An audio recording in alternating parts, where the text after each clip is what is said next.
beli minyak kami, belum lagi makan minum kami di jalan, belum lagi oleh-oleh buat yang kita injili, yang kita datangi. Kami keluarkan uang banyak kok. Pelayanan ini kami banyak keluar uang loh saudara. Lihat baju saya tetap yang lama, karena apa? Supaya ada ongkos untuk memberitakan Injil, supaya ada kasih oleh-oleh, supaya ada bisa kasih makanan. Karena manusia itu senang makan, ya kan? Kita kasih. Waktu saudara ajak teman-teman mau ke gereja, tapi bilangnya hari Minggu undang kau makan, kau ajak kau makan, menabung 1 minggu untuk nawarin 1 orang makan, tapi ke gereja dulu. Ya. Lalu kolektenya kasih ke amplop, ini nanti kolektemu ya, supaya gak ada rasanya. Itu cara-cara penginjilan. Amin. Amin. Yesus kasih nyawanya kok buat saudara dan saya. Masa untuk hal itu saudara dan saya gak berkorban? Mempermuliakan nama Tuhan. Banyak cara untuk memberitakan Injil Tuhan di akhir zaman ini. Karena ada kerinduan supaya orang diselamatkan. Enak kali dan itu katanya. Ya. Memang supaya enaknya mereka, karena kita sudah dibuat enak oleh Tuhan sejak kita ketemu dengan Tuhan. Masakan kita nggak mau berkorban bagi yang lain? Oleh karena kuasa hadirat Tuhan. Kita buka Yohanes 17. Yohanes pasal yang ke-17, ayatnya yang pertama sampai dengan ayat yang ke-5. Yohanes pasal 17 ayat yang pertama sampai dengan ayat yang ke-5. Kita akan baca bersama-sama. Bagi jemaat yang bawa Alkitab, silakan dibuka kitabnya. Yang di HP silakan boleh, tapi jangan lihat yang lain. Ada di depan yang tidak bawa apa-apa. Tidak bawa HP, tidak bawa Alkitab, ada di depan. Ya, ini cara menolong saudara saya untuk kenal Tuhan. Yohanes pasal 17 ayat 1 sampai dengan ayat yang ke-5. 1, 2, 3 ya. Demikianlah kata Yesus. Lalu ia menengadah ke langit dan berkata, Bapa, telah tiba saatnya, permuliakanlah anakmu, supaya anakmu mempermuliakan engkau. Sama seperti engkau telah memberikan kepadanya kuasa atas segala yang hidup, demikian pula ia akan memberikan hidup yang kekal kepada semua yang telah engkau berikan kepadanya. Inilah hidup yang kekal itu, yaitu bahwa mereka mengenal engkau, satu-satunya Allah yang benar, dan mengenal Yesus Kristus yang telah engkau utus. Sampai di situ dulu, nanti kita akan lanjutkan. Tampilkan ayat yang ketiga. Ini adalah pernyataan Yesus. Dikatakan inilah hidup yang kekal. Tadi ayat 1 dan 2 sudah dia bermohon supaya Allah menyatakan kemuliaannya kepada setiap orang yang sudah diberikannya kepada Yesus, supaya saudara-saudaranya, supaya orang-orang boleh mengenal Tuhan dan memiliki hidup yang kekal. Inilah hidup yang kekal itu, yaitu bahwa mereka mengenal engkau yang satu-satunya Allah yang benar, dan mengenal Yesus Kristus yang telah engkau utus. Tidak satupun yang ada di dalam dunia ini kekal, tetapi hanya nama Yesuslah yang kekal. Amin. Sehingga apa yang kekal itu, itulah yang akan kita kejar. Kalau soal harta, pendidikan, itu hanya berlaku 70-80 tahun saja, ya. Tetapi nama Yesus, nama yang kekal, yang akan membawa kita kepada kerajaan kekal, dari kekal kepada kekal. Kalau saudara milik yang kekal, saudara akan bertemu dengan Allah yang kekal. Kalau saudara tidak membiasakan diri beribadah, nah, siapa yang mau masuk surga? Halo, ada nggak mau masuk surga? Sekali lagi saya tanya, angkat tanganmu itu pertanda engkau setuju, engkau naik mau masuk surga. Siapa yang mau masuk ke surga? Ya. Kalau saudara mau masuk surga, harus saya ingatkan sekarang, di surga itu bagi orang yang tidak berusaha berjuang hidup mengikuti kehendak Tuhan, nggak betah. Saudara 2 jam saja memuji Tuhan gak betah? Ya, baru berapa menit buka Alkitab, di HP-mu sudah buka WA, sudah buka SMS, sudah buka apa lagi? Facebook, Instagram. Baru berapa menit? Di surga, aduh, siang malam sampai selama-lamanya memuji menyembah Tuhan. Kalau saudara nggak betah 2 jam menyembah Tuhan, jangan harap saudara betah di surga, nanti nyesel. Masuk surga, aduh menyembah Tuhan, nyesel aku. Karena nggak terlatih waktu di dunia menyembah Tuhan, nggak fokus ya. Apalagi anak muda selalu ingat lagu aku mau makan, ingat kamu, mau dengar firman juga ingat kamu, bukan ingat Tuhannya ya.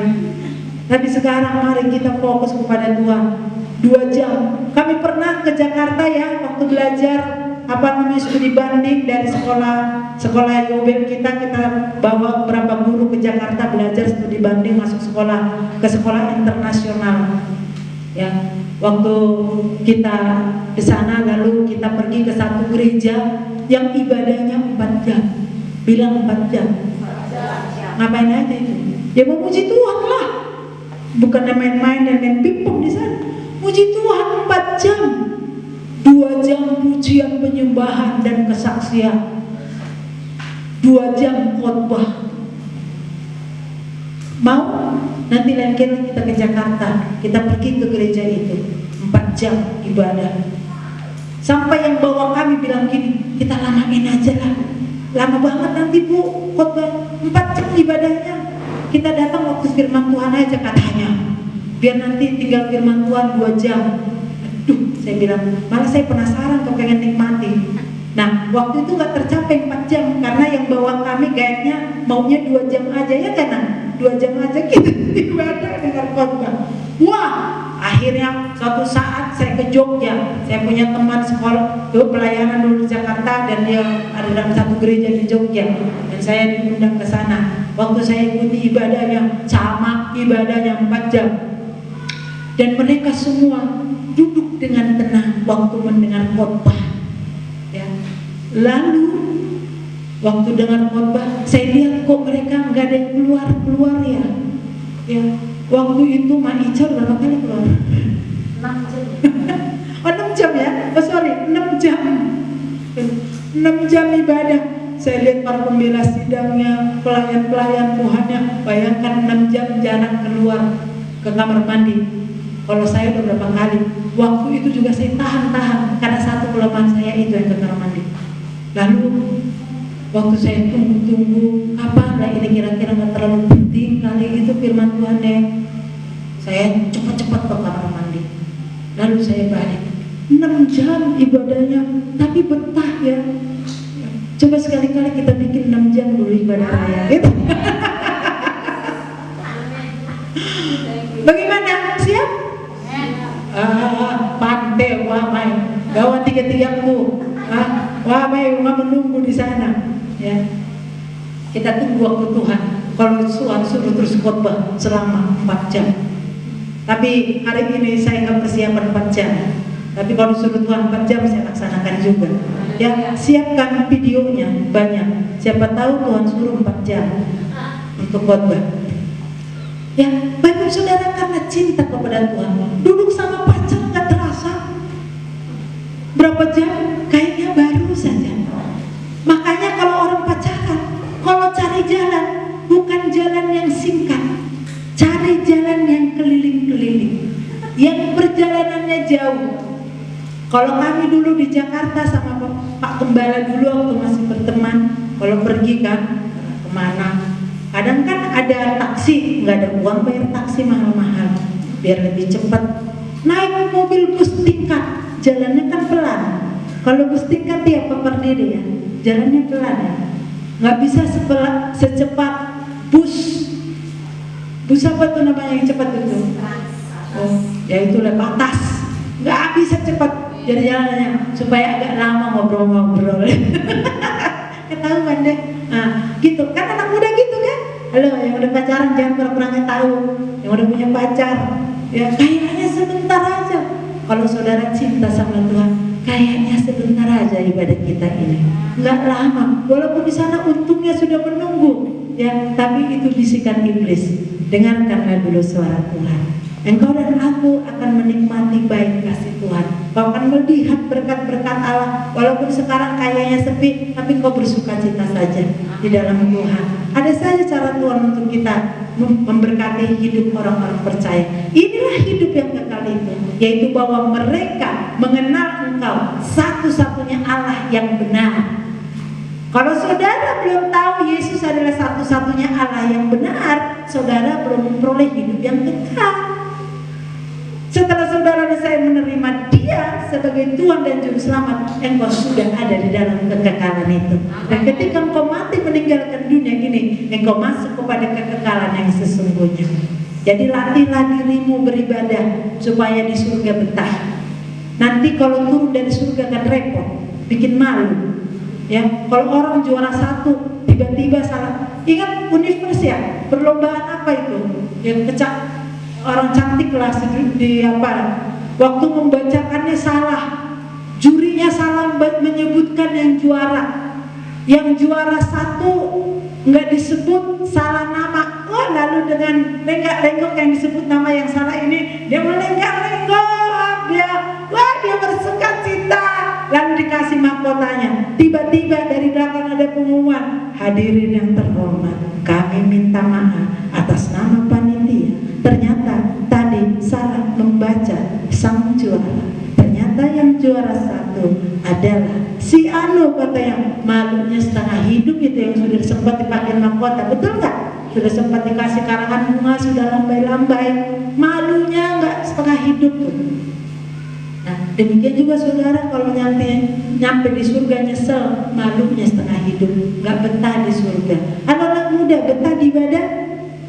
Saya lihat anak muda sekarang sudah betah kumpul-kumpul, bikin kue, bikin makanan. Kemarin Sabtu mereka buru pulang, mandi, balik lagi untuk beribadah. Beri tepuk tangan dulu buat anak muda. Mereka gigih cari dana untuk pekerjaan Tuhan ini. Dan nanti jangan lupa pulang beli, semua makanan sudah disiapkan. Jangan satupun di antara kita tidak membeli. Saya tadi udah duluan beli, ya, karena saya pikir saya hamba Tuhan harus duluan membeli, kasih contoh. Maka sebelum masuk ibadah, saya beli duluan waktu mereka mempersiapkan diri. Amin, ya, supaya pekerjaan Tuhan ini luar biasa. Bilang kiri kananmu, jangan pura-pura nggak tahu. Kasih tahu sama dia, jangan lewat pintu samping, lewat pintu depan. Berarti nanti bagi 2 tim, ada yang di depan gerbang, supaya yang terlanjur lewat tidak bisa melompat pagar.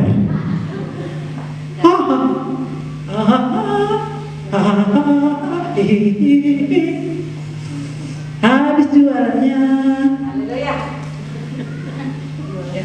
Dan kita akan diberkati luar biasa. Amin. Ayat yang keempat, lanjut. Kita akan lihat ayat yang keempat, apa dikatakan di situ, dan ayat yang kelima. Yohanes 17 ayat keempat. Aku telah mempermuliakan engkau di bumi dengan jalan menyelesaikan pekerjaan yang engkau berikan kepadaku untuk melakukannya. 5. Oleh sebab itu ya Bapa, permuliakanlah aku padamu sendiri dengan kemuliaan yang kumiliki di hadiratmu sebelum dunia ada. Sebelum dunia ada, Yesus sudah mempermuliakan Tuhan. Dan di dalam dunia, Yesus sudah menyelesaikan tugasnya. Tugas saudara belum selesai, tugas saya belum selesai. Kemarin kami di Komisi Wanita, saya katakan, firman Tuhan katakan di situ, kalau saudara dan saya masih hidup, berarti kita belum sempurna. Maka kalau lihat saudara kita belum sempurna, kalau sudah sempurna pasti sudah dipanggil oleh Tuhan.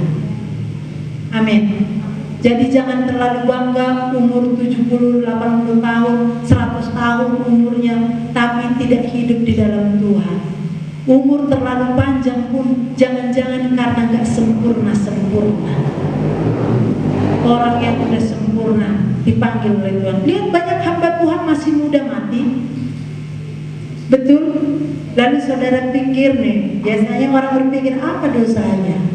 Jangan pikir dosa dulu. Jangan-jangan Tuhan lihat itu hamba Tuhan, anak Tuhan itu masih muda, masih menyala-nyala, masih semangat luar biasa.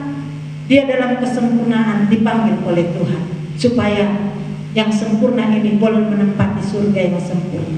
Jadi saya menyadari berarti masih banyak kekurangan saya. Buktinya saya masih hidup. Berarti saya belum sempurna di mata Tuhan. Halo. Amin. Ya, Opung Balok umurnya sudah bertambah. Kalau masih hidup berarti belum sempurna. Harus sempurna dulu baru diangkat. Makanya ada di tengah-tengah ibadah, lagi sampaikan firman Tuhan. Lalu dia meninggal, jatuh di mimbar. Ada sih karena dosanya, tapi ada juga bukan karena dosanya, karena lagi sempurna. Ya, makanya saya mau semangat terus dalam memuji Tuhan. Ya, saya mau semangat terus menyampaikan firman Allah. Saya mau berapi-api terus mendengarkan khotbah. Supaya apa? Supaya sempurna. Meninggal waktu ibadah juga nggak apa-apa. Mungkin di situ pas sempurnanya. Amin. Atau jangan-jangan seperti Henok diangkat, tiba-tiba dari samping saudara saya menghilang. Tak ada lagi. Kemana ibu gembala? Sudah diangkat seperti Henok. Saya mau itu. Tanpa meninggalkan tubuh, diangkat secara tiba-tiba. Tinggal bajunya. Untung Bu Gembala nggak punya emas, sehingga nggak berkelahi jemaat rebutan emas saya. Kan gitu ceritanya. Jadi jangan bangga dengan usiamu yang panjang tapi tanpa hasil apa-apa, tanpa menghasilkan pertobatan bagi dirimu, tanpa menghasilkan pertobatan bagi orang lain. Tapi walaupun engkau muda, mati untuk Tuhan luar biasa, engkau sempurna. Makanya berjuanglah untuk sempurna. Ya. Saya menyadari saya belum sempurna, buktinya saya masih hidup. Kalau saya sudah nggak ada lagi, berarti di mata Tuhan saya sudah sempurna, sudah selesai tugasnya. Tapi tugas saya belum selesai.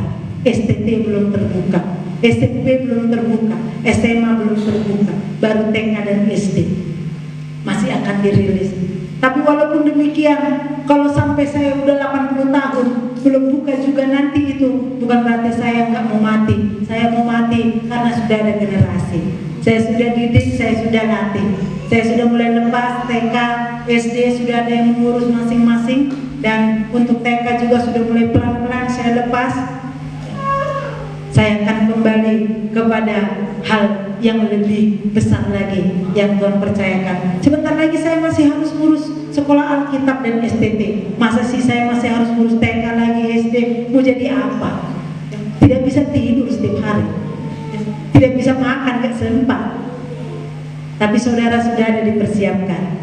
Sekolah TK dan SD Obel dari jemaat ini akan ada guru-guru yang akan muncul, yang akan melanjutkan pekerjaan Tuhan ini yang luar biasa, yang lebih hebat, yang lebih bisa dari saya. Sebetulnya saya nggak punya talenta untuk hal yang demikian. Tapi kalau yang nggak punya talenta yang untuk demikian, disuruh Tuhan membuka, dan sampai sekarang ada sekolah kita. Saya percaya saudara, anak-anak muda yang sudah punya talenta di bidang itu, saudara akan dipakai luar biasa. Yang bodoh seperti ini bisa Tuhan pakai membuka sekolah dan pelayanan yang seperti ini.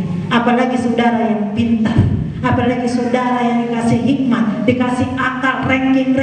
Saya tinggal kelas dulu sudah kayak alami, tidak naik kelas sudah saya alami, tapi bisa buka sekolah. Saudara yang ranking mulai dari SD, mulai dari TK, SD, SMP, SMA, kuliah, tetap ranking, masakan nggak bisa? Halo, amin. Buktikan Yesus ada dalam hidup kita, ada. Ya, saudara dan saya ada untuk Tuhan. Karena apa? Yesus menyelesaikan tugasnya. Jadi kalau saudara dan saya belum menyelesaikan tugas dengan benar, jangan harap pulang ke rumah Bapa. Kita akan pulang dengan segala kekuatan kita yang sudah kita limpahkan. Makanya saya senang semangat. Kalau menyembah Tuhan semangat, walaupun saya sakit, walaupun kadang bagaimana, saya tetap berdiri, saya tetap menyembah Tuhan, saya tetap menari, saya tetap melompat, bergerak-gerak, karena saya tahu ketika saya menyembah Tuhan, di situ ada pemulihan, ada berkat, ada kesembuhan, ada kuasa. Saya nggak mau hanya duduk-duduk, saya nggak mau hanya lihat-lihat, saya nggak mau hanya membesar-besarkan penyakit saya nggak mau hanya untuk meninggi-ninggikan apa yang saya buang dan saya katakan Yesus hidup. Ya, saya mau menari. Dimanapun kamu berdiri, dimanapun kamu kan pergi, di situ pasti mujizatmu terjadi. Alami dalam ibadah ada mujizat. Ya. Amin. Sekarang katakan saya sudah sembuh. Saya sudah sehat. Terutama yang sakit. Katakan dalam dirimu, saya sudah sembuh, saya sudah sehat, saya sudah pulih, saya diberkati oleh Tuhan. Amin. Mari kita buktikan, kita bangkit berdiri. Kita mau menyembah Tuhan, kita mau mengalami Tuhan di dalam pujian ini. Kita mau selesaikan ibadat ini dengan segenap hati, karena Yesus menyelesaikan tugasnya. Saudara saya juga di dalam segala hal, dalam panggilan kepada Tuhan.